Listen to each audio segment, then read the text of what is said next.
Hi friends, welcome back to my channel. ముందుగా అయితే అందరికి నమస్కారం అండి. సో ఆంధ్రప్రదేశ్లో జూన్ నెలలో కొన్ని పథకాలు అయితే ప్రారంభం కాబోతున్నాయండి. సో దానికి సంబంధించి నేను మీకు ఇప్పుడు వన్ బై వన్ అయితే క్లారిటీగా అయితే చెప్తానండి. సో ముందుగా అయితే మహిళలకైతే ఒక గుడ్ న్యూస్ అనేది చెప్పుకోవచ్చండి. సో ఈ నెలలో ఒక పథకం అనేది ప్రారంభం కాబోతుంది. అలానే ఆగస్టు 15 నుంచి మహిళలకైతే ఒక పథకం అనేది ప్రారంభం కాబోతుందండి. సో వీటి గురించి నేను మీకు ఇప్పుడు వన్ బై వన్ అయితే క్లారిటీగా చెప్తానండి. అలానే రైతులకు సంబంధించి కూడా ఒక లేటెస్ట్ అప్డేట్ కూడా రావడం జరిగింది.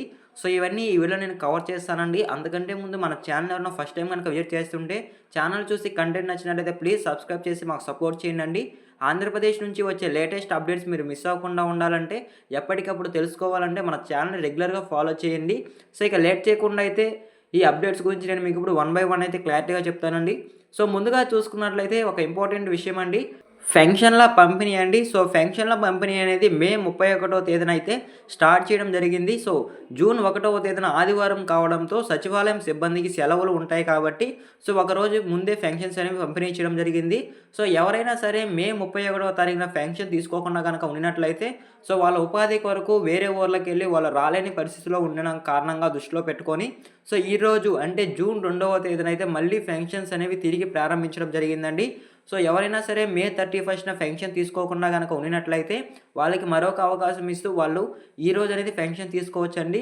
సో ఈరోజు కనుక మీరు ఫెన్షన్ తీసుకోకపోతే వచ్చే నెల అంటే జూలై వరకు అయితే వెయిట్ చేసి ఉండాల్సి ఉంటుందండి. మీరు ఈ మంత్ ఫెన్షన్ అలానే నెక్స్ట్ మంత్ ఫెన్షన్ తీసుకోవాల్సి ఉంటుంది. సో మీకు క్లారిటీగా అయితే అర్థమైంది అనుకుంటున్నాను. సో ఎవరైనా సరే ఫెన్షన్ ఇంకా తీసుకోలేదు అనుకుంటే వాళ్ళకి ఇవిడ షేర్ చేయండి. సో మీకు క్లారిటీగా అయితే అర్థమైంది అనుకుంటున్నాను. సో అలానే నెక్స్ట్ చూసుకున్నట్లయితే జూన్ నెలలో అయితే కొన్ని పథకాలు అయితే ప్రారంభం కాబోతున్నాయండి ఆంధ్రప్రదేశ్ రాష్ట్ర ప్రభుత్వంలో అయితే. సో ముందుగా చూసుకున్నట్లయితే సూపర్ 6 హామీలను ఒక్కొక్కటిగా కూటమి ప్రభుత్వం అయితే అమలు చేస్తుంది. సో దాంట్లో సందర్భంగా అయితే చంద్రబాబు నాయుడు గారు అయితే తెలియజేయడం జరిగిందండి రీసెంట్గా మహానాడు కార్యక్రమంలో అయితే. సో అదేంటంటే ఈ నెలలో అన్నదాత సుఖీభవ పథకాన్ని అమలు చేస్తున్నట్లయితే సమాచారం రావడం జరిగింది. సో ఎవరైతే రైతులు ఉన్నారో సో వాళ్ళకైతే ఆంధ్రప్రదేశ్ రాష్ట్ర ప్రభుత్వం అయితే 14,000 అయితే ఆర్థిక సాయం అయితే అందిస్తుందండి. సో అలానే కేంద్ర ప్రభుత్వం అయితే 6,000 ఆర్థిక సాయం అయితే కల్పిస్తుంది. సో రెండు కలిపి 20,000 అనేది ప్రతి సంవత్సరం అంటే ప్రతి ఏటా అయితే రైతులకైతే లభిస్తుందండి. సో ఈ అన్నదాత సుఖీభవ అనేది ఎప్పుడు రైతుల ఖాతాలో జమ చేస్తారు అనే విషయానికి కనుక వచ్చినట్లయితే సో కేంద్ర ప్రభుత్వం ఎప్పుడైతే పీఎం కిసాన్ 2,000 అంటే 20వ విడత అనేది వాళ్ళ ఖాతాలో జమ చేస్తుందో సో దాంతో కలిపి అయితే ఈ అన్నదాత సుఖీభవ ఆంధ్రప్రదేశ్ రాష్ట్ర ప్రభుత్వం అయితే 14,000లో అంటే ఇప్పుడు 6,000 అనేది 3 విడతల్లో అనేది జమ చేయడం జరుగుతుంది కదా. అలానే ఈ 14,000 అనేది 3 విడతల్లో అనేది జమ చేయడం జరుగుతుందండి ఆంధ్రప్రదేశ్ రాష్ట్ర ప్రభుత్వం కూడా. అంటే ఇప్పుడు మీకు పీఎం కిసాన్ 2,000 అలానే 14,000లో కొంత అమౌంట్ అంటే 14,000 డివైడెడ్ బై 3 అంటే మీకు ఎంత వస్తుందో అంత ఆంధ్రప్రదేశ్ రాష్ట్ర ప్రభుత్వం అలానే పీఎం కిసాన్ కేంద్ర ప్రభుత్వం రెండు కలిపి అయితే జమ కాబోతుందండి. సో అది ఈ నెలలోనే అంటే జూన్ మంత్లో పథకం అనేది అమలు చేయబోతున్నట్లు కూడా సమాచారం రావడం జరిగింది. సో మహానాడు కార్యక్రమంలో అయితే మనకి క్లారిటీగా అయితే తెలియజేయడం జరిగిందండి సీఎం చంద్రబాబు నాయుడు గారు అయితే. సో అలానే నెక్స్ట్ చూసుకున్నట్లయితే సెకండ్ అప్డేట్ అండి. సో అది కూడా ఈ నెలలోనైతే ప్రారంభం కాబోతుంది. సో అదేమిటంటే జూన్ 12వ తేదీన పాఠశాలలు తెరిచేలోగా ఎంతమంది పిల్లలు ఉంటే అందరికీ 15,000 చొప్పున తల్లికి వందనం అనేది అమలు చేస్తున్నట్లయితే సమాచారం రావడం జరిగిందండి. సో ఎవరైతే 1వ తరగతి నుంచి 12వ తరగతి వరకు చదువుకుంటున్నారో విద్యార్థులకు సో వాళ్ళకైతే ఆర్థిక భరోసా కింద అయితే తల్లులకు 15,000 ఇంట్లో ఎంతమంది బిడ్డలు ఉంటే వాళ్ళందరికీ ఒక్కొక్కరికి 15,000 చొప్పున సపోజ్ ఇద్దరు ఉంటే 30,000 ముగ్గురు ఉంటే 45,000 సో ఆ విధంగా అయితే ఆంధ్రప్రదేశ్ రాష్ట్ర ప్రభుత్వం ఇస్తామని అయితే చెప్పడం జరిగిందండి. సో మీకు క్లారిటీగా అయితే అర్థమైంది అనుకుంటున్నాను. సో స్కూల్ తెరిచే ముందు అంటే జూన్ 12 అయితే డేట్ అయితే ఇవ్వడం జరిగిందండి ఈ తల్లికి వందనం అమలు చేస్తున్నట్లయితే. సో మీ క్లారిటీగా అయితే అర్థమైంది అనుకుంటున్నాను. సో దీనికి సంబంధించి కొన్ని డీటెయిల్స్ కూడా ఉన్నాయండి. అవి నేను ఆల్రెడీ ప్రీవియస్ వీడియోలో అయితే చెప్పున్నాను. ఒకసారి ఆ వీడియో చూడకుండా ఉంటే మన ఛానల్లో వీడియో అయితే ఉంది, అది చూడండి. సో అలానే దీనికి కొన్ని అర్హతలు కూడా కేటాయించడం జరిగిందండి. ఆ అర్హత చూసుకున్నట్లయితే సో బడికి వెళ్ళే విద్యార్థి ఎవరైతే ఉన్నారో వాళ్ళకి ఖచ్చితంగా 75% అటెండెన్స్ అనేది ఖచ్చితంగా ఉండాలి. సో ఈ 75% అటెండెన్స్ ఉంటేనే వాళ్ళకి ఈ తల్లికి వందనం అనేది అమలు అవుతుందండి. సో లేకపోతే మీకు లిస్టులో పేరు చూపించినా సరే మీకు తల్లికి వందనం అనేది బ్యాంకులో అయితే అంటే అమౌంట్ అనేది జమ కాదండి. సో మీకు క్లారిటీగా అయితే అర్థమైంది అనుకుంటున్నాను తల్లికి వందనం గురించి అయితే. సో ఈ తల్లికి వందనం అనేది జూన్ 12వ తేదీన అయితే స్టార్ట్ అంటే అమలు కాబోతున్నట్లయితే సమాచారం రావడం జరిగింది. సో మీకు క్లారిటీగా అయితే అర్థమైంది అనుకుంటున్నాను.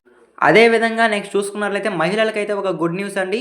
సో, కూటమి ప్రభుత్వం సూపర్ సిక్స్‌లో భాగంగా ఇది కూడా ఒక పథకం అయితే చెప్పుకోవచ్చు.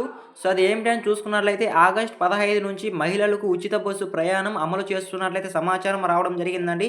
సో, ఎవరైతే ఆంధ్రప్రదేశ్ రాష్ట్ర ప్రభుత్వంలో మహిళలున్నారో సో, వాళ్ళందరికీ ఉచిత బస్సు ప్రయాణం అనేది స్టార్ట్ కాబోతుందండి. సో, ఈ పథకాన్నయితే ఆగస్టు 15 నుంచి అంటే స్వాతంత్ర దినోత్సవం సందర్భంగా అయితే ప్రారంభిస్తున్నట్లయితే సమాచారం రావడం జరిగింది. సో, మీకు క్లారిటీగా అయితే అర్థమైందని అనుకుంటున్నానండి.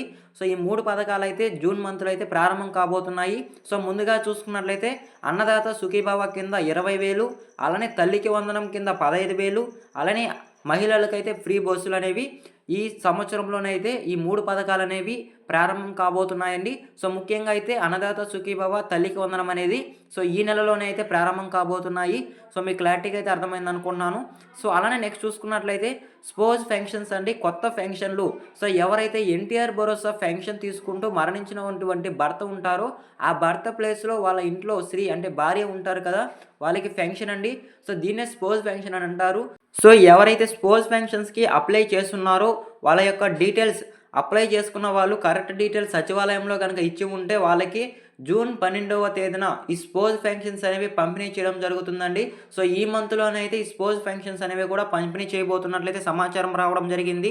సో, మొత్తంగా అయితే ఈ స్పోజ్ పెన్షన్ల కిందైతే 71,000 మందికి కొత్త పెన్షన్‌లు జూన్ 12వ తేదీన అందిస్తున్నట్లయితే సమాచారం రావడం జరిగిందండి. సో, వాళ్ళకి సంబంధించి ధృవీకరణ పత్రాలు కూడా మీ గ్రామ వార్డ్ సచివాలయంలో అయితే ఉన్నాయండి. సో, స్పోజ్ పెన్షన్‌లకు సంబంధించి పింఛన్ల యొక్క ధృవీకరణ పత్రాలు. సో, ఆ పత్రాలు ఉన్నట్లయితే మీకు జూన్ 12వ తేదీనైతే పెన్షన్స్ అనేవి మంజూరు చేయడం జరుగుతుందండి స్పోజ్ పెన్షన్ల కింద. సో, 4,000 అనేది మీ గ్రామ వార్డ్ సచివాలయం సిబ్బంది వచ్చి సో, యథావిధిగా 7 గంటల నుంచి సాయంత్రం 5 గంటల వరకైతే ఈ పెన్షన్స్ అనేవి పంపిణీ చేయడం జరుగుతుంది. సో, మీకు క్లారిటీగా అయితే అర్థమైందనుకుంటున్నాను. సో, ఈ విధంగా అయితే స్పోజ్ పెన్షన్ల గురించి కూడా అప్డేట్ అయితే రావడం జరిగిందండి. సో, ఇదైతే జూన్ 12వ తేదీన అయితే అమలు కాబోతుంది. సో, ముఖ్యంగా చూసుకున్నట్లయితే జూన్ మంత్‌లో అన్నదాత సుఖీభవ, తల్లికి వందనం అలానే స్పోజ్ పెన్షన్స్ అనేవి ఇవ్వబోతున్నారండి ఈ 3 పథకాలైతే. అదేవిధంగా ఆగస్టు 15వ తేదీన అయితే మహిళలకైతే ఫ్రీ బస్సులనేవి అమలు చేయబోతున్నట్లయితే సమాచారం రావడం జరిగింది. సో, ఇవేనండి జూన్ మంత్‌లో అలానే ఆగస్ట్ మంత్‌లో ప్రారంభమయ్యే పథకాల లిస్ట్ అయితే. సో, మీకు క్లారిటీగా అయితే అర్థమైందనుకుంటున్నాను. సో, మీకు ఏదైనా డౌట్స్ ఉంటే నాకు కామెంట్ చేయండి. సో, నేనైతే రిప్లై ఇవ్వడానికైతే ట్రై చేస్తాను. సో, ఈ వీడియో మీకు నచ్చినట్లయితే లైక్ చేసి వెళ్ళండి. మీరు లైక్ చేయడం ద్వారా ఈ ఇన్ఫర్మేషన్ అనేది మరికొందరు రికమెండ్ అయ్యే అవకాశం ఉంది. వాళ్ళు కూడా ఈ యూస్‌ఫుల్ ఇన్ఫర్మేషన్ అనేది తెలుసుకుంటారు. సో, ఈ వీడియో మీకు నచ్చినట్లయితే సబ్స్క్రైబ్ చేసి వెళ్ళండి. వీడియో ఎన్ని వరకు చూస్తే థాంక్ యూ ఫర్ వాచింగ్ అండి. మరొక ఇంట్రెస్టింగ్ వీడియోతో మీ ముందుకు వస్తాను. అంతవరకు జై హింద్.